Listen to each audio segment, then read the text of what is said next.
तो यार I know कि ये वीडियो थोड़ा लंबी है, लेकिन अगर आप इस वीडियो को लास्ट तक देखते हो, समझते हो, तो आप अपने लाइफ में वो चीज़ ऐड ऑन कर पाओगे जो शायद आपने आज तक किसी यूट्यूब के वीडियोस में नहीं देखा होगा। और ये वो पर्सन है जो मेरे को रिजल्ट दिलवाने में इतना मदद किया, और आप भी बहुत कुछ इससे सीखने जा रहे हो। ठीक है, लिटरली यार मैं बोल नहीं पा रहा हूँ, आप बहुत कुछ सीखने जा रहे हो। ये वीडियो को आराम से देखना, थोड़ा सा लंबा है but you will not regret after watching this video completely. So I am requesting you, please इस वीडियो को लास्ट देखना। ठीक है, वीडियो में बहुत कुछ मैंने शेयर किया, सब्जेक्ट से रिलेटेड, लाइफ के प्रॉब्लम्स जो होते हैं ना उससे रिलेटेड बातें मैंने की है, और बहुत सारे मेरे सीक्रेट्स हैं, वो सब कुछ आपको इस वीडियो में देखने को मिल जाएगा, क्योंकि वो चीज़ पर्सनली मेरे दोस्त ने आपसे शेयर करा है। सो आई होप कि आप वीडियो को पूरा देखोगे, सीखोगे, और एटलीस्ट मुझे ज़रूर बताना कि भैया मैंने इस वीडियो से ये सीखा। कमेंट्स में आप बता सकते हो। ठीक है, तो यार वीडियो को लास्ट देखना, जो चीज़ आपको अच्छा लगे उसको अपनी लाइफ में उतारना जरूर। ठीक है, आई नो कि आप देखोगे, क्योंकि एक सही स्टूडेंट वही होते हैं, अच्छे स्टूडेंट वही होते हैं जो कम चीज़ को फॉलो करते हैं बट अच्छे चीज़ को फॉलो करते हैं। दैट्स इट, आगे देखो। हाँ, तो यार आपने जो इस वीडियो पे क्लिक किया होगा ये सोच के कि आखिर ये पर्सन कौन है एप्रन भैया के बगल में, आखिर ये क्वेश्चन मार्क क्यों है इस थंबनेल के ऊपर, आखिर ये ऐसा लिखा क्यों है कि द पर्सन बिहाइंड सक्सेस वो ये है। तो इसके पीछे बहुत लंबा रीजन है, बहुत कहानी है, बहुत स्टोरी है जो हम लोगों ने 2 साल 3 साल 4 साल तक क्रिएट किया है। ऐसा होता है ना कि जब आप मेरे से बात कर रहे हो, आपको कोई प्रॉब्लम होता है तो आप मेरे से पूछते हो, मैं आपको सॉल्व करके देता हूँ, मैं आपको इंटरेक्ट करके आपसे बात करता हूँ। लेकिन यार ऐसा नहीं कि मेरे लाइफ में प्रॉब्लम्स नहीं होते, हम अकेले ही सब कुछ हैंडल कर रहे हैं, ऐसा नहीं होता है। हर इंसान के लाइफ में एक ना एक इंसान होता है जो उसको बिहाइंड द सीन हेल्प कर रहा होता है, और वो यही इंसान है। ठीक है, so hi everyone, once again welcome back to my channel. My name is Shashi Kumar and currently I am a third year MBBS student, जो कि आपको पता होगा, बट ये भी वही है। ठीक है, और इसका नाम संस्कार है। बट यार ऐसा है ना कि पढ़ने में ये बहुत तेज थे। अब तेज इस बात के लिए थे कि क्योंकि एक वीडियो में आपने सुना होगा, मेरा जो स्टोरी वाला वीडियो था, जिसमें मैंने ये मेंशन भी किया था कि मेरे क्लास में एक स्टूडेंट था जो आईसीएसई बोर्ड से पढ़ के आया था, वो बहुत तेज हुआ करता था, जिससे मैं टेस्ट वगैरह में कॉपी कर लिया करता था। ये सब चीज आपने सुना होगा, जो मैंने पहले बता रखा है। जो पर्सन मुझे इतना कुछ सिखा सकता है यार, लिटरली आपको भी बहुत कुछ सिखाएंगे। और मैंने सोचा यार डायरेक्टली आपसे खुद से बात करें। बहुत सारे क्वेश्चंस होंगे आपके दिमाग में, बहुत सारे लाइफ रिलेटेड प्रॉब्लम्स होंगे आपके दिमाग में, और बहुत सारे ऐसे कॉलेज से रिलेटेड बात होंगे, बहुत कुछ हम डिस्कशन करेंगे। ठीक है, तो संस्कार, तुम्हारा नाम तो मैंने इंट्रोडक्शन करवा दिया। एक्चुअली देखो, बता रहे हैं कि ये जो वीडियो है ना, बेसिकली ऐसा है ना, जो वीडियो देख रहे हैं, जो ऑडियंस है, पहले से कि उसको रिग्रेट नहीं होना चाहिए कि why I clicked on this video. जिस वजह से मेरा सिलेक्शन हुआ था ना, वो वजह तुम ही थे। आई नो, ये चीज तुम्हें भी पता है, क्योंकि मुझे भी पता है कि मैं 10th में बहुत एवरेज था। ये चीज आपको भी पता है कि मैं 10th में बहुत एवरेज था, बट मैंने फिर भी फर्स्ट अटेम्प्ट में सिलेक्शन लिया था। ये भी लिए थे, बट इसके पीछे रीजन ये था। तो शुरुआत करते यार एक स्टोरी पोर्शन से। स्टोरी आप मेरे से तो सुन चुके हो, इनसे सुनो कि मैं कब इनसे मिला था, कैसे क्या कुछ हुआ था, कुछ बताओ तुम। तो गाइस, बात ये है कि जब ये आया था स्टार्टिंग में, तो मैं इसे नहीं जानता था, पर मेरे मार्क्स बहुत अच्छे आते थे, तो ये आता था मेरे पास क्वेश्चंस लेके। ठीक है, अच्छा, तो कोई नॉर्मल स्टूडेंट। अच्छा, पता है हम लोग जब मिले थे ना, सबसे पहला दिन ही मिले थे, जब हम घर छोड़ के पटना में आए थे प्रिपरेशन करने के लिए। ऐसा नहीं कि हम एलन वेलन गए थे, नहीं, we both are from a normal institute. ऐसा नहीं कि हम बहुत टॉप इंस्टीट्यूट से तो आए थे। तो पहला दिन आए थे, पहला क्लास में ही मेन से मिले थे। मुझे याद है फर्स्ट बेंच पे शायद बैठे थे, तो इंटरेक्शन हुआ था। तो पहला क्लास में आई थिंक पता चल गया था कि आईसीएसई बोर्ड से। और दोस्ती मैंने इसीलिए किया था कि दोस्ती अपने से ऊपर से करना चाहिए हमेशा। ठीक है, ये हमेशा याद रखना कि दोस्ती हमेशा अपने से ऊपर करो, ताकि तुम कुछ सीख सको। ठीक है, हाँ, क्या बोल रहे थे? हाँ, तो कोई भी नॉर्मल स्टूडेंट्स रहते हैं, तो वो क्वेश्चंस क्या लाते हैं कि हाँ भाई, मैंने ये प्रैक्टिस कर रहा था, इसका ये रीज़न मेरे को समझ नहीं आ रहा है, या फिर ये टॉपिक है तो इसमें आंसर मेरे को नहीं बन रहा है, ये सॉल्व नहीं हो रहा है मेरे से। हाँ, इसका डाउट्स क्या रहता था कि ये लाइन क्यों लिखा गया है, क्यों, या फिर हाँ, वो चीज है, ये चीज है। हम बहुत बार ऐसे पूछे हैं। नहीं तो फिर और गाइस क्या है कि इसका क्वेश्चंस क्या रहता था कि मींस ये आउट ऑफ सिलेबस या out of topic, out of the ground. मतलब ऐसा था ना कि ऐसा क्वेश्चन हम इसलिए पूछते थे ना, क्योंकि मेरे एक टीचर थे ना, वो हमेशा बोलते थे कि आप क्वेश्चन जब एनसीईआरटी पढ़ रहे होते हो या फिर जब कुछ भी कर रहे हो, तो एक माइंड में ऐसा चीज आप रखते हो ना कि यार हम पढ़ रहे हैं, ठीक है, एग्जाम के लिए तो पढ़ रहे हैं, लेकिन ऐसा कुछ ढूंढेंगे ना जो हम उससे पूछेंगे उससे ना बनेगा, तो हमको अंदर से फील आया कि हम ज्यादा नहीं, पढ़ने में हाँ, तेज है। तो वो जब भी क्वेश्चंस लेके आता था मेरे को ये लगता था कहीं ये रात भर मतलब क्वेश्चन इसलिए तो नहीं सॉल्व कर रहा है कि एक ऐसा क्वेश्चन मिले जो इससे ना बने। ये आपके दिमाग में होना चाहिए कि यार तुम ऐसे पढ़ो ना कि ऐसा कुछ ढूंढ लो जो सामने वाला तुम्हारा दोस्त होगा, जो कंपटीटर होगा, उसको नहीं पता हो, और उसके बाद तुमको कॉन्फिडेंस फील होगा ना, वो आई थिंक नहीं, कभी मेरे को लगता था कि जैसे कभी कोई जैसे हर क्वेश्चन तो सॉल्व नहीं हो पाता था। मान लो कोई क्वेश्चन नहीं सॉल्व हुआ तो मेरे को ऐसा लगता था कि क्यों आता है ये पूछने के लिए, ऐसा कि क्या ही है ये सब क्वेश्चन, तो नॉर्मल क्वेश्चंस है नहीं ये सब क्वेश्चंस तो। अच्छा एक चीज और सुनो, मैं आगे ना सब्जेक्ट वाइज भी बताऊंगा कि कैसे फिजिक्स पढ़ना है, क्योंकि बहुत अच्छा फिजिक्स था इसका, लिटरली बहुत अच्छा था। बायो में बहुत बार 360 स्कोर करे, 350 330 ऐसे बहुत स्कोर कर रहे हैं, केमिस्ट्री भी बहुत अच्छे करे, तो बहुत कुछ आगे भी डिस्कस कर। पहले ये जान लेते हैं क्या जानता है। तो मेरे को लगता था कि ये स्टूडेंट ये है क्या, मतलब ये अलग है बहुत लोग से। इनिशियली में क्या होते थे कि इसके मार्क्स नहीं आते थे, मतलब इसके मार्क्स बहुत कम आते थे, पर फिर भी ये out of the box questions try कर रहा है, ये मतलब कि लाइंस एनसीईआरटी के लाइंस पे डील कर रहा है कि ये क्यों है, ये ऐसा क्यों लिखा हुआ है। अच्छा, तो इनिशियली में तो 11th में इसके मार्क्स कम ही रहे, फिर 11th के एंड आते आते ये रेगुलर मेरे टच में रहा, रेगुलर हमसे कुछ ना कुछ क्वेश्चंस लाता ही था कहीं ना कहीं से। वो भी ऐसा भी नहीं कि आज एक बुक से ला रहा है तो कल भी उसी बुक से ला, नहीं, कल दूसरे बुक से ला रहा है, तीसरे दिन कहीं और से ला रहा है। बोले भाई कहाँ से तुम प्रैक्टिस कर रहे हो। मतलब मेरे माइंड में ना हमेशा ये रहता था ना कि एक और स्टूडेंट था जो इससे भी तेज था आई थिंक, तो ऐसा क्वेश्चन लाए ना, ऐसा लाइन ढूंढे या फिर ऐसा क्वेश्चन लाए जो नहीं बने इनसे। तो ये अच्छा चीज आई थी, तो इनिशियली खुद में कॉन्फिडेंस होता है इससे। इनिशियली क्या था कि इनिशियली 11th में तो इसके मार्क्स बहुत कम आए, फिर धीरे धीरे इम्प्रूव हुआ, धीरे धीरे मार्क्स और बढ़ने लगे।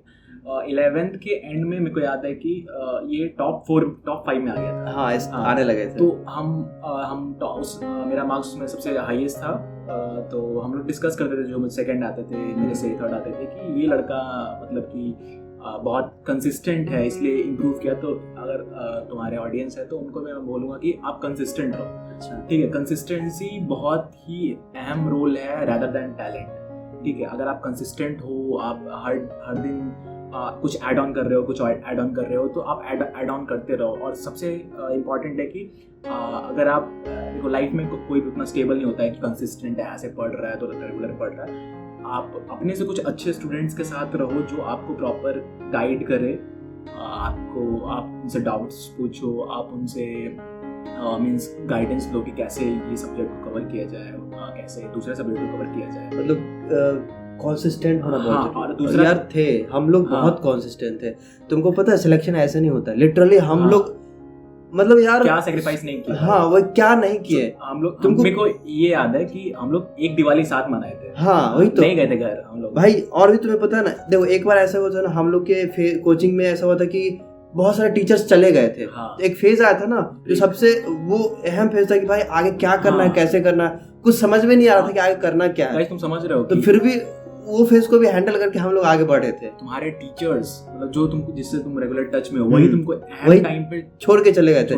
पता 11th खत्म हुआ था और 12th स्टार्ट हुआ था, कुछ ही स्टार्ट हुआ था तो भाई चले गए थे। तो उस समय तो ऐसा लग रहा था यार लाइफ में कुछ होगा ही नहीं आगे, मतलब सब कुछ खत्म हो गया, ऐसा फील हो रहा था। बट फिर भी यार वो फेज को भी झेल के आगे निकले थे। लिटरली हमारे माइंड में ऐसा थॉट आ गया था उस टाइम में कि अब सिलेक्शन मतलब मुश्किल है। हाँ, मुश्किल है क्योंकि टीचर ही नहीं है, कौन गाइड करेगा। और पता है उस समय हम लोग के पास फोन भी नहीं हुआ करता। फोन तो नहीं हुआ करता था, बटन वाला जो छोटा वाला फोन था वो सब हुआ करता था, जहाँ से कोई लेक्चर उसमें उसे ऑनलाइन का था भी नहीं भाई। हाँ, उस टाइम ऐसा कुछ नहीं था। लॉकडाउन के बाद ऑनलाइन का ज्यादा हुआ है। तो उस टाइम में मेनली फ्रेंड्स ही थे, ऑफलाइन जो सोर्स था फ्रेंड्स ही थे, टीचर्स थे। तो अच्छा, एक चीज पता है, जैसे बीइंग फर्स्ट अटेम्प्टर, हम लोग दोनों फर्स्ट अटेम्प्ट। काफी लोग को ऐसे लगता रहता है कि फर्स्ट अटेम्प्ट सिलेक्शन नहीं होता। नहीं भाई, ऐसा कुछ नहीं। This is completely myth, false. या इट इज मिथ। हाँ, मिथ कि नहीं होता सिलेक्शन। होता है भाई। अगर तुम ऐसा भी नहीं कि हाँ ये ठीक है, ये क्लास का टॉपर थे, ये थे वो थे, बट हम तो नहीं थे ना। बीइंग एवरेज स्टूडेंट हम लिए थे फर्स्ट टाइम सिलेक्शन। अगर तुम मेहनत करते हो ना तो लिटरली होता है सिलेक्शन फर्स्ट टाइम में।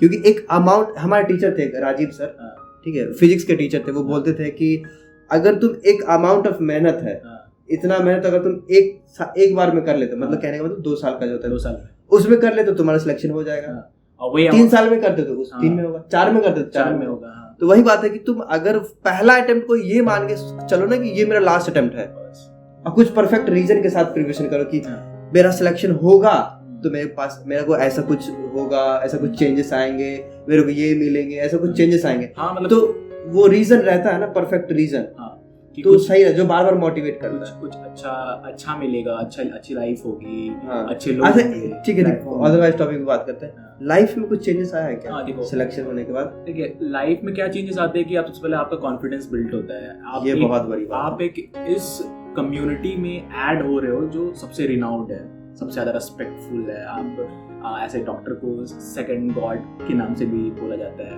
और फिर वेल लाइफस्टाइल है, रेस्पेक्ट है, और लोग पूछते हैं, लोग पूछते हैं, दोनों बात है, पूछते हैं। आपको क्या है कि डॉक्टर्स की रिस्पेक्ट बहुत होती है, बहुत होती है, ठीक है, नॉलेज अच्छा डॉक्टर। कुछ डॉक्टर्स हैं जो नेगेटिविटी क्रिएट कर देते हैं, लेकिन डॉक्टर्स रिस्पेक्ट लाइक होते भी है। और सेकंड लाइफस्टाइल में क्या है कि बहुत कुछ सीखने को मिला है कॉलेज में आने के बाद, नहीं तो प्रिपरेशन के टाइम कि कैसे स्ट्रगल्स को फेस किया जाता है। प्रिपरेशन के टाइम में मोस्टली यही सीखना होता है। बहुत लोग स्ट्रगल करके, मतलब सपोज करो अटेम्प्ट नहीं होता है तो बहुत लोग फेल हो जाते हैं। मेरे साथ मेरे दोस्त लोग थे तो लोग ड्रॉपर्स, कुछ काफी लोग ड्रॉप, मेरे कुछ बहुत सारे दोस्त लोग ड्रॉपर्स हैं, बट फिर भी सबका सिलेक्शन हो गया। पर एक बात मैं बता दूं, कंसिस्टेंसी नहीं, एक और बता दूं कि हमारे ग्रुप में जितने भी लोग थे सबका सिलेक्शन हो गया है। आप लोग को ऐसा लगता होगा कि चलो हम ये फर्स्ट अटेम्प्ट में निकल गए तो बाकी मेरे दोस्त थे तो वो छूट गए पीछे, पर रेगुलरली वो हमारे टच में रहते थे। और आज मतलब दो साल किसी को एक ड्रॉप लगा, किसी को 2 ड्रॉप लगा, पर हाँ, बट कर लेते हैं सब कोई सेटल्ड है। काफी ड्रॉपर्स, मैक्सिमम तो ड्रॉपर्स होते हैं, आई नो, बट उनके दिमाग में एक डाउट रहता है कि ड्रॉप लिए हैं, होगा कि नहीं, एक डाउट में रहते हैं। तो वो जो डाउट है ना, उसको डील कैसे करना है? तो कुछ देखो, अगर कोई ड्रॉप लेता है तो उसको ऐसे सोचना है कि ये अटेम्प्ट या इस अटेम्प्ट या फिर अगर कुछ अगला अटेम्प्ट है तो उसमें मैं कर लूंगा। नीट एक ऐसा एग्जाम है जिसको आप मेहनत के तौर पे क्रैक कर सकते हैं। या आप ध्यान में रख लीजिए कि ऐसा कोई स्पेसिफिक टैलेंट नहीं चाहिए होता है कि आपको लगता है कि हम टैलेंटेड नहीं है। I was not talented. Literally, I was not talented. मैं ये रियल ट्रूथ में बता रहा हूँ इसके सामने भी, पहले भी इसको सब कुछ पता है मेरे बारे में। I was not talented. Even मेरे से फिजिक्स के क्वेश्चन नहीं बनते थे, मेरे से मोल कॉन्सेप्ट तक भी समझ में नहीं आता था यार, सच बता रहा हूँ। बट फिर मैंने केमिस्ट्री में बहुत अच्छा मार्क्स स्कोर किया था। तो I was not talented. I learned a lot of things by him, by teachers. वो मेहनत से हुआ था, ऐसे नहीं कि ऐसे नहीं आता है, समझे? वही है। तो इसमें कोई स्पेशल फीचर, कोई टैलेंट नहीं चाहिए होता है। आप कंसिस्टेंट रहो। आप कोई अच्छे स्टूडेंट जैसे ये आपको गाइड कर रहे हैं तो आप इनसे गाइडेंस लो, अपने अच्छे स्टूडेंट। और पता है एक चीज बता रहा हूँ, हमको ऐसा लगता है ना कि गाइडेंस जो टर्म होता है ना, हर एक इंसान की लाइफ में सबसे ज्यादा जरूरी होता है। अगर आप अच्छा भी स्कोर कर रहे हो तब भी आपको गाइडेंस चाहिए। अगर आप खराब स्कोर कर रहे हो तब तो आपको गाइडेंस चाहिए। अगर आप कंसिस्टेंट अपना स्कोर मेंटेन कर रहे हो तो आपको गाइडेंस चाहिए। किस लिए कि आप उससे ऊपर कैसे बढ़ सकते है ना। जैसे बहुत आपके व्यूअर्स होंगे जो 600 प्लस स्कोर कर रहे होंगे तो उनको लग रहा होगा कि I am having good score, I will achieve a college, but उस पॉइंट पे आपको क्या गाइडेंस चाहिए कि आप और इम्प्रूव कैसे कर सको अपने लाइफ में। आपको क्या सीखना है? इम्प्रूवमेंट ही सीखना है। इम्प्रूवमेंट हमेशा, ठीक है। तो आपके पास एक गुड सर्कल ऑफ फ्रेंड्स होने चाहिए। आप मेंटर हैं, ये आप गाइड कर रहे हैं तो आप गाइडेंस लीजिए इनसे, अपने टीचर से गाइडेंस लीजिए, ठीक है। सब्जेक्ट वाइज अगर आपको हेल्प चाहिए तो वो हम ये सब्जेक्ट वाइज बात करते हैं क्योंकि ये सबसे मोस्ट इम्पोर्टेंट चीज़ है। वीडियो का मेन मोटिव यही है कि सब्जेक्ट वाइज हेल्प, ठीक है।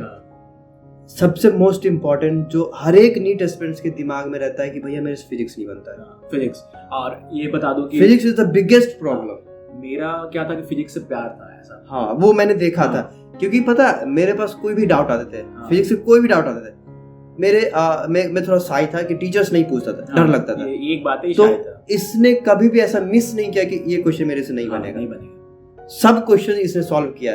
कैसे reason, what are the attempt तो करना। सीक्रेट क्या है ना कि देखो आने के बाद ही लोग ने मुझे बता दिया था कि फिजिक्स हार्ड है, टफ है। ऐसा ह्यूमर क्रिएट कर दिया था कि something physics is something big, something difficult. मैं बोला नहीं, जो डिफिकल्ट है उसी को तोड़ना है। अच्छा, तोड़ना उसी को भाई। आप जैसे अगर तुम सबसे क्या बोलते हैं डिफिकल्ट चीज को सॉल्व कर लेते हो तो कुछ बचा ही नहीं ना। अगर सिलेक्शन में भाई ये प्रॉब्लम आ रहा है, ये मुझे डिस्टर्ब कर सकता है, इसी को हैंडल करो, इसी को तोड़ देंगे पहले भाई। तो इसको इस पे डील कर लिए हम लोग। कैसे क्या डील किए, देखो फिजिक्स को डील करने के लिए सबसे पहले आपको उसको रेगुलर प्रैक्टिस चाहिए। ठीक, regular practice first point, regular practice चाहिए। ठीक, और दूसरा है कि आपको फॉर्मूलाज याद होने चाहिए। बिना फॉर्मूलाज के फिजिक्स नहीं बनेंगे। कुछ मतलब कम समय में क्वेश्चंस को सॉल्व करने के लिए फॉर्मूला पता होना चाहिए, बाय हार्ट होना चाहिए, क्योंकि आपको वो टाइम टेकिंग नहीं होंगे, आप फटाक से उसमें वैल्यू पुट करके आंसर निकाल सकते हो। 2 पॉइंट हो गए।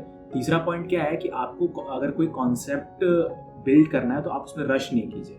कॉन्सेप्ट में आपको रश नहीं करना है, आप आराम से टाइम लो, कॉन्सेप्ट सीखो कि ये क्यों हुआ। क्योंकि कभी कभी क्वेश्चंस आते हैं असर्शन रीजन टाइप के, कभी रीजनिंग टाइप के, फिर से कुछ क्वेश्चन ऐसे होते हैं, तो उसमें आप पीछे न हट जाओ, क्योंकि सिलेक्शन आपको लेना है भाई, आपको हर तरह से फिट होना है। हर तरह से फिट होना है, ये बहुत बड़ा हर तरह से फिट होना है। और ये 3 पॉइंट हो गए। चौथा पॉइंट अगर क्या है कि आपको रेगुलर क्या बोलते हैं डाउट्स जो है उसको क्लियर करना है। आप डाउट्स को एक्यूमुलेट हीप नहीं बनने दीजिए कि वो एक अपने टीचर से पूछ सकते हो। हाँ, टीचर से पूछो यार, किसी से। एक और बात, अगर आप अच्छा भी स्कोर कर रहे हो, किसी और बंदे का अगर फिजिक्स अच्छा है, हाँ, तो उससे भी आप कंसल्ट करो।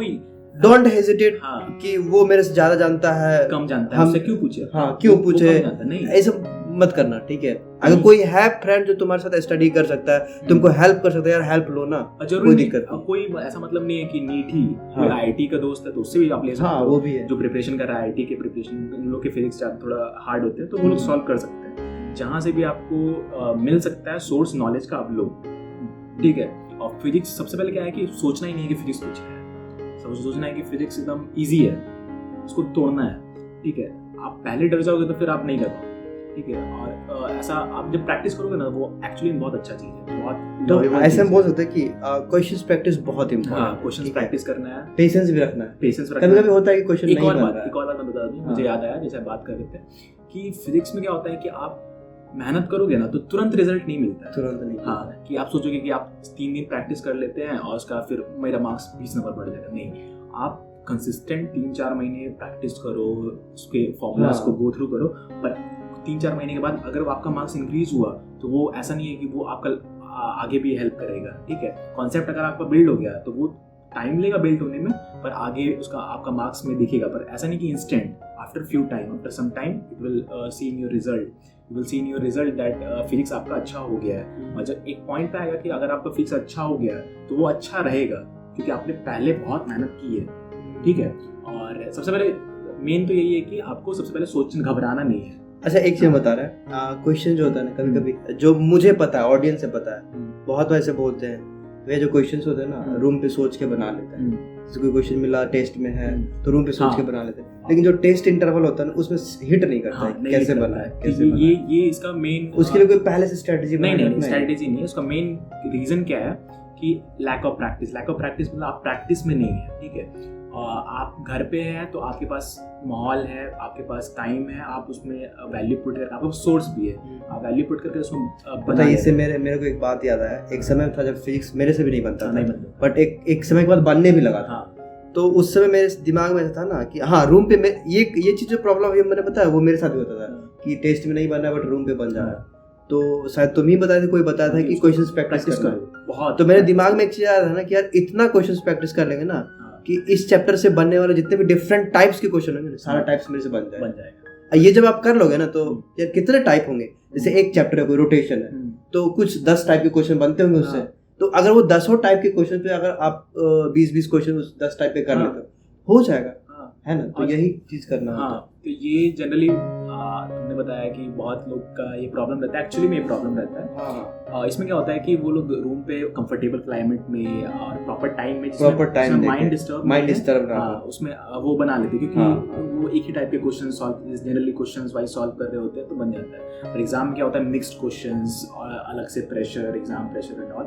तो वहाँ पे आप जितना प्रैक्टिस करोगे, एग्जाम का हो गया चाहे किसी भी चीज़ का, कोई गेम भी होता है तो आप प्रैक्टिस जरूरी होता है। किसी भी चीज़ में कुछ भी गोल को अचीव करना है तो प्रैक्टिस जरूरी होता है। प्रैक्टिस से क्या होता है कि आपका स्पीड बढ़ता है, प्रैक्टिस से स्पीड बढ़ता है। ये दूसरा बहुत बड़ी बात है, कॉन्फिडेंस बढ़ता है। कॉन्फिडेंस, आप क्वेश्चन देखोगे तो किया हुआ है, इस टाइप का तो बनाया हुआ है, तो आप तुरंत उसको सॉल्व कर लोगे। अगर ध्यान समझो तो बस एक ही बात है, क्वेश्चंस प्रैक्टिस और पेशेंस। एक बार में नहीं बनेगा, 2 बार में बनेगा, टाइम लगेगा, 5 मिनट में नहीं बनेगा, 10 मिनट लगेगा, 10 मिनट में। लेकिन बनाओगे तो वो कॉन्फिडेंस भी धीरे धीरे आएगा। लेकिन प्रैक्टिस करना सबसे जरूरी है, सबसे ज्यादा जरूरी है, ठीक है। और बात करते हैं केमिस्ट्री में, और केमिस्ट्री में सबसे ज्यादा डाउट रहता है इनऑर्गेनिक का, आई थिंक इनऑर्गेनिक ऑर्गेनिक का। इनऑर्गेनिक में क्या, फिजिकल तो इजी है, फिजिकल तो इजी है, हाँ सही है। तो इनऑर्गेनिक में क्या करना है आप लोगों को कि सबसे पहले तो एनसीईआरटी पढ़ना है, एनसीईआरटी पढ़ना है। आपको उसमें से सबसे पहले जो भी एक्सेप्शंस है उसको आप बाय हार्ट कर लीजिए। बेसिकली केमिस्ट्री उतना हार्ड है नहीं, ठीक है। सबसे मोस्ट इम्पोर्टेंट यही सोचना है, केमिस्ट्री हार्ड है नहीं, वास्ट, ठीक है। हाँ, चीज ज्यादा ज्यादा, ठीक है। एक्सेप्शंस ज्यादा है, कुछ चीजें याद करने बाय हार्ट करनी है, उतना कुछ ऐसा नहीं है, कॉन्सेप्ट है एंड ऑल। उसमें आपको रेगुलर बस वही है कि आप बुक पढ़ते रहिए, एक्सेप्शंस को मार्क आउट करते रहिए, और उसके बाद फिर क्वेश्चन सॉल्व कीजिए। एनसीईआरटी तो पढ़ना भाई जरूरी है, एनसीईआरटी मस्ट है, पढ़ना बात केमिस्ट्री के एटलीस्ट इनऑर्गेनिक में पढ़ लेना, ऑर्गेनिक में भी ट्राई करना कि 1-2 बार पढ़ ले। और लास्ट के 3 जो चैप्टर्स हैं, फिजिकल लास्ट के 3 चैप्टर्स है, बायोमोलिक्यूल्स, पॉलीमर, ये सबसे एनसीईआरटी से ही क्वेश्चन आते हैं, वो सब आप पढ़ लीजिएगा, वो तो पढ़ना ही पड़ेगा। और फिजिकल में फॉर्मूला याद कर लो, 1-2 फॉर्मूला ही रहता है, उसको इधर उधर घुमाओ, क्वेश्चंस बनते हैं, ठीक है। यही सब हम भी करते थे। और बायो में तो एनसीईआरटी पढ़ना है, तुम तो गाइड कर ही देते। लेकिन एक चीज है ना कि जैसे बहुत लोग बोलते हैं एनसीईआरटी पढ़ना है, एनसीईआरटी पढ़ना है, एनसीईआरटी के अलावा भी कुछ करना है। पर्सनली मुझे ऐसा लगता है कि NCERT is not enough to understand all the chapters of NCERT.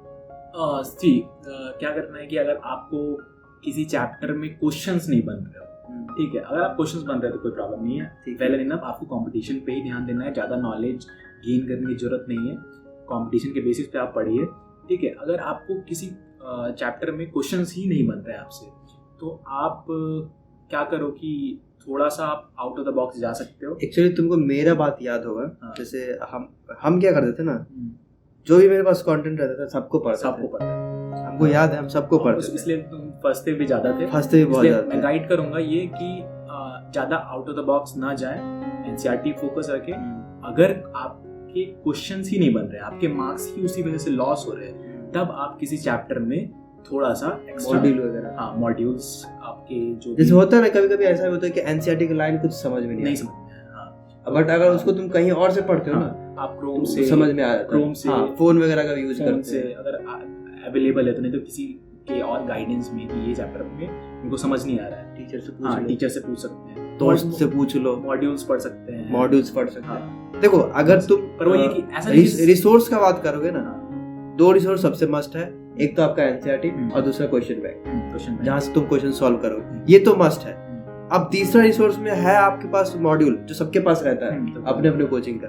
अब इसको तुमको डिपेंड करता है तुम कैसे यूज करोगे। मॉड्यूल को लास्ट के समय में पढ़ा नहीं जाता, लास्ट के समय बिल्कुल ही मत पढ़ना होता है। अगर लगता है कि कोई चैप्टर तुम्हें नहीं समझ में आया तो उसको तुम थोड़ा पढ़ सकते हो, थोड़ा बहुत कम टाइम, हाँ वो चीज है, ठीक है। तो इतना काफी है यार, क्वेश्चन सॉल्व करना बहुत जरूरी है। ये मैं बता रहा हूँ, जो बच्चा इतना जितना मैंने बताया अभी इतना कर ले, और उसके बाद फिर उसको ऐसा लगे कि ना सिलेक्शन हो, वो ऐसा हो ही नहीं सकता। देखो ये तो ठीक है सब्जेक्ट वाइज प्रॉब्लम, लेकिन और भी लाइफ के प्रॉब्लम्स होते हैं। लाइक बहुत बार ऐसा होता है ना कि भैया हम डिमोटिवेट हो चुके हैं, भैया मेरे से टेस्ट में मार्क्स नहीं बढ़ रहे हैं, भैया हम पढ़ रहे हैं, बहुत मेहनत कर रहे हैं, कभी कभी फिर भी नहीं आ पा रहा है। कभी ये प्रॉब्लम भी आती है, मैंने देखा बहुत लोगों को कि आप मिसगाइडेड हैं, आप इधर उधर भटक गए, ठीक है, आप गेम खेल रहे हो, ठीक है, या फिर आप घूम रहे हो, आप खूब मस्ती कर रहे हो, पर आप अवेयर ही नहीं कि आपकी लाइफ बर्बाद हो रही है, ठीक है। तो उस पॉइंट में क्या करना है, जैसे तुमने कहा कि मार्क्स ही नहीं पढ़ रहे हैं, ये सब में केस में क्या करना है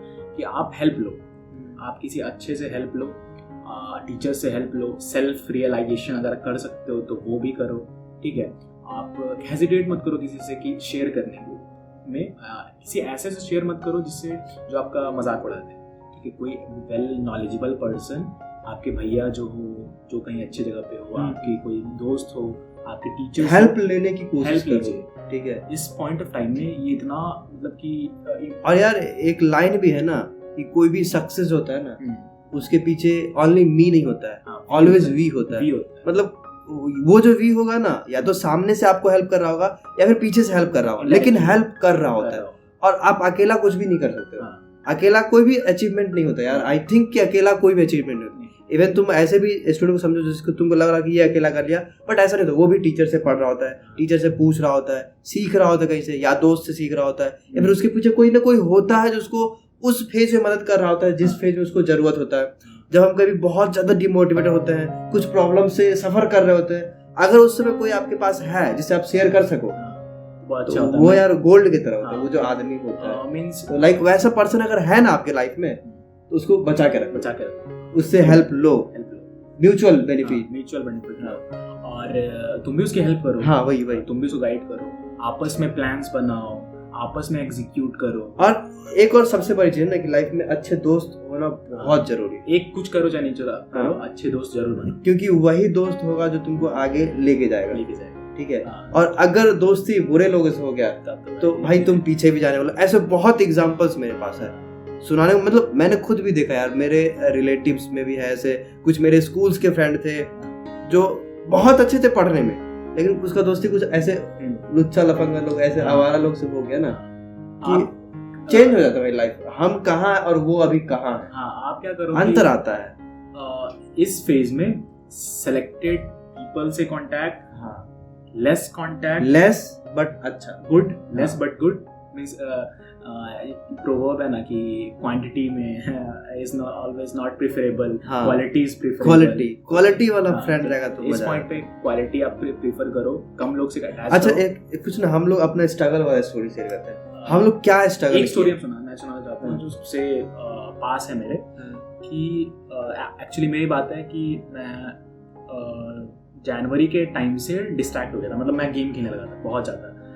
उस समय वीडियो गेम्स का नया आया था, पबजी वगैरह एंड ऑल, तो मैं गेम खेलने लगा था उस टाइम में। और उसकी वजह से मैं अनअवेयर था, लोग नहीं थे मेरे पास गाइड करने के लिए। मतलब कि मार्क्स तो अच्छे आ ही रहे थे, पर क्या हुआ कि धीरे धीरे उससे मेरे मार्क्स, मेरे ग्रेड्स जो है वो अफेक्ट होने लगे धीरे धीरे। एक पॉइंट क्या था कि मैंने एक एग्ज़ाम दिया था, उसमें मेरे 400 मार्क्स आए मॉक टेस्ट का। हाँ, प्रिपरेशन के टाइम में लास्ट बताता हूँ, 5 मई को एग्जाम था, मेरा पेपर था, और 2 अप्रैल को मैंने वो एग्जाम दिया था। सोच रहे हो, 1 मंथ पहले उसमें मेरे 400 मार्क्स आए। अगला पेपर उसी दिन था एम्स का अटेम्प्ट करने का, और जब मैंने मिलाया, मतलब आंसर शीट से मिलाया, तो मेरा ऐसा माइंड ब्लो हो गया, दिमाग खराब हो गया। मैंने दोस्त ने बोला कि भाई एम्स का तो देते हैं। हम बोले जब नीटी में 400 आ रहा है तो एम्स का हम क्या सोचें। ठीक है, उस पॉइंट से मैं एग्जाम सेंटर से अपने हॉस्टल के रूम पैदल गया। दिमाग काम नहीं कर रहा था भाई कि क्या करे सर, 1 मंथ है, सिलेक्शन नहीं होगा।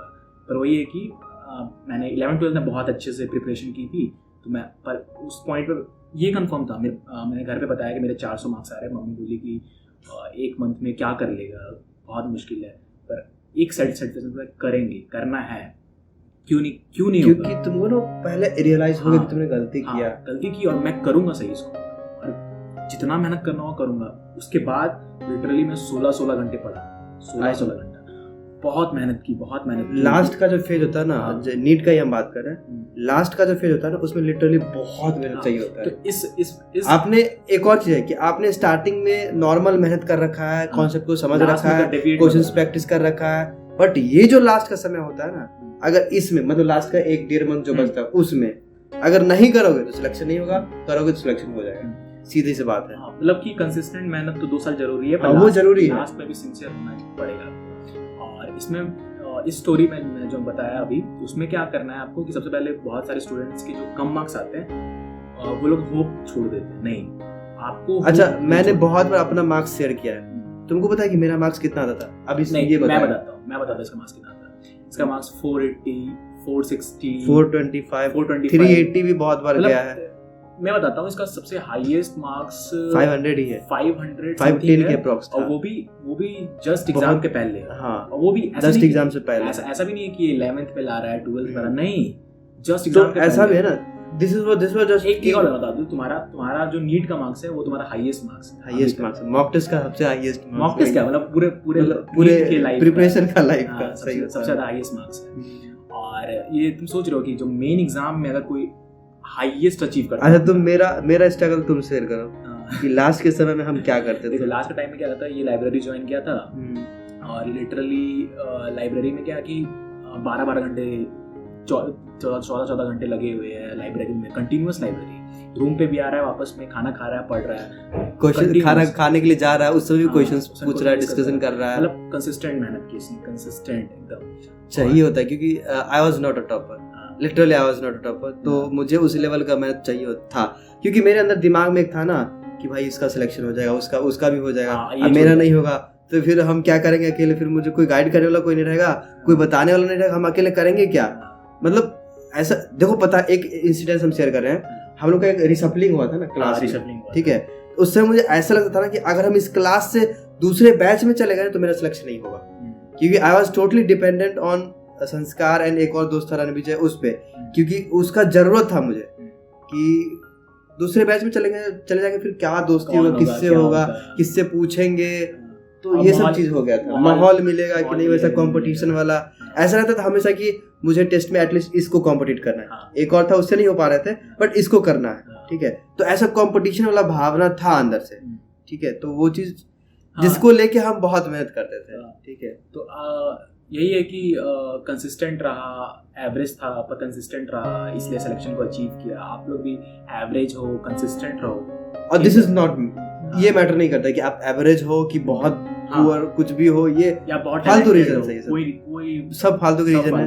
अगर तुम 10th से 11th में शिफ्ट करते हो ना, स्टार्टिंग से ही अगर तुम 2 साल मेहनत कर लेते हो, मतलब हर एक क्लास को मैंने कोई क्लास भी नहीं छोड़ा, हर एक क्लास करते हो, हर एक लेक्चर को करते हो, लेक्चर के बाद क्वेश्चंस मिलते हैं, डीपीपी मिलते हैं, ये टास्क मिलते हैं, हर एक चीज करते हो। भाई याद है ना कि टीचर जो क्वेश्चन देते थे हर एक क्वेश्चन को कंप्लीट करके जाते थे अगले लेक्चर में, फिर डाउट पूछना, ये सब चीज कंप्लीट भी करना है, अटेम्प्ट भी करना है, आगे भी रहना है, ठीक है, तो ये सब हुआ करता था, तो that's why we all are here, and ये जो प्लेटफॉर्म है यहाँ पे आने के बाद हम लोग अच्छा लगता है यार, कॉन्फिडेंस फील होता है कि हम लोग उस जोन से आ गए हैं जहाँ पे लोग अभी भी मेहनत कर रहे हैं। बहुत लोग हैं जिसका नहीं हुआ है, ऐसे भी लोग हैं, तो यार हम लोग उस जोन से आ गए, क्यों? क्योंकि हम लोगों ने मेहनत करा था। तो this is all about hard work, करोगे तो आ जाओगे, ठीक है। और आई थिंक वीडियो से बहुत कुछ सीखने को मिला होगा। एक तो ये चीज सीख गए ना कि यार हम लोग भी जो फर्स्ट अटेम्प्ट होते हैं ना, ऐसे नहीं कि ऐसे ही आ जाते हैं, बहुत तेज होते हैं और आ जाते हैं, पीस ऑफ केक होता है कि हाँ काटा भाई खा लिया हो गया, ऐसा कुछ नहीं। बहुत लोग बोलते भाई तुम तो फर्स्ट अटेम्प्ट, तुम क्या जानो वो ड्रॉपर का दर्द, भाई वो दर्द मैंने पहली बार में झेल लिया है। हमारे में भी अप्स हैं, हमारे में भी डाउन्स हैं, हमारे में भी ऐसा फेज है कि जब हम लोग बहुत टेंस्ड हैं, बहुत बार ऐसा सिचुएशन होता है कि हम लोग को समझ नहीं आता क्या करे क्या नहीं करे। हाँ वही तो सबके लाइफ में होता है, और ऐसे ही सक्सेस इतना आसानी से मिलता नहीं, सक्सेस ऐसा नहीं, भगवान भी इतना दयालु नहीं है कि ये लड़का को दे देते हैं कि जाओ भाई, ऐसे भी नहीं है, ऐसा भी नहीं है, वो भी उसी को देते हैं जो मेहनत करता है, ठीक है। ये चीज हमको भी पता था, और भगवान पे बिलीव तो हम भी करते हैं, वैसे तुम लोगों को भी करना चाहिए, जो भी करते हो करना चाहिए, क्योंकि उससे पीस मिलता है, ये चीज हम खुद मानते थे। तो मेहनत करो, ठीक है, सक्सेस मिलेगा ही, आज नहीं तो कल मिलेगा ही, ठीक है। वैसे हमेशा सोचना कि यार मिले जितना जल्दी हो सके, क्योंकि एक थॉट था मेरे दिमाग में कि जितना जल्दी हम मेडिकल कॉलेज में जाएंगे उतना ज्यादा कुछ करने को, अचीव करने को मिलेगा, मेरा एज भी कम रहेगा, आगे का वो जो लाइफ होता है ज्यादा बूढ़े नहीं हो जाएंगे, ये सब चीजें होता है। और एक और चीज था ना जो आई थिंक बोला नहीं चाहिए, बट टीचर कोई दोस्त बोला था या क्या बोला था मुझे पता नहीं है, कि अगर तुम जल्दी से मेडिकल कॉलेज में चले जाते हो तो जैसे पीजी वाला फेज होता है जिसमें अर्निंग होना शुरू होता है, अगर 1 साल तुम लेट करोगे, जैसे पीजी कितना अर्निंग करता है 1 साल 1 महीने में, आई थिंक 70-80 हजार। अगर तुम 1 साल लेट जा रहे हो मतलब तुम्हारा इतना अर्निंग का लॉस हो रहा है, तो वो लॉस को भी नहीं सहना था। दैट्स व्हाई कि जो भी हो यार, अगर ड्रॉप भी ले रहे हो कोई दिक्कत नहीं है, कोशिश करो कि अगला अटेम्प्ट ही हो last attempt, next attempt is your last attempt, ठीक है। बस ये सोच के अपना मेहनत करो, work hard and try to achieve your goal and be consistent, ठीक है। तो यार be in touch with all your good friends, जो भी है, दोस्ती अच्छा रखो। और यार मेरी जो बानी रहती है ना, वो आई थिंक बहुत हेल्पफुल रहता है, ठीक है, क्योंकि हम टॉपर है नहीं, आपको भी पता है, तो हम जो भी बोलते हैं एनालिसिस करके ही बोलते हैं, तो मेरे टच में भी रहना, बहुत कुछ सिखाएंगे, बहुत बेसिक है, बहुत बेसिक लेवल से अचीव किया है, तो दैट्स व्हाई मेरे से बहुत लोग रिलेट कर पाते हैं, उसको पता है कि क्या सफरिंग्स है, हाँ, वही चीज बताता भी है, ठीक है। तो आप लोग भी ऐसा फेथ रखो कि जब ये कर सकता है तो मैं क्यों नहीं कर सकता।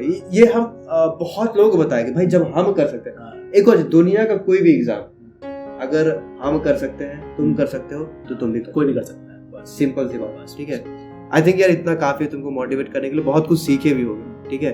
और बताना यार, कमेंट्स में बता सकते हो कि क्या कुछ सीखे तुम, ठीक क्या है, अच्छा लगा और कुछ अपने ऊपर लगाना भी, अप्लाई करना कि भैया ने ये बताया, ये मेरे लिए हेल्पफुल था और इसको मैं अपनी लाइफ में अप्लाई करूंगा। और मेरे को लगता है कि ये इनफ है इतना जितना मैंने हम लोग ने डिस्कस 6 महीना टाइम, हाँ 6 महीना टाइम है enough नीट 2023 के लिए। मेहनत करो, सिलेक्शन श्योर है ठीक है। So that's all. I think video clean करने से बहुत देर हो गया है, ठीक है। बाय, टेक केयर, पढ़ते रहना, और कुछ भी डाउट हो यार कमेंट करो या फिर कांटेक्ट करने की कोशिश करो मेरे से।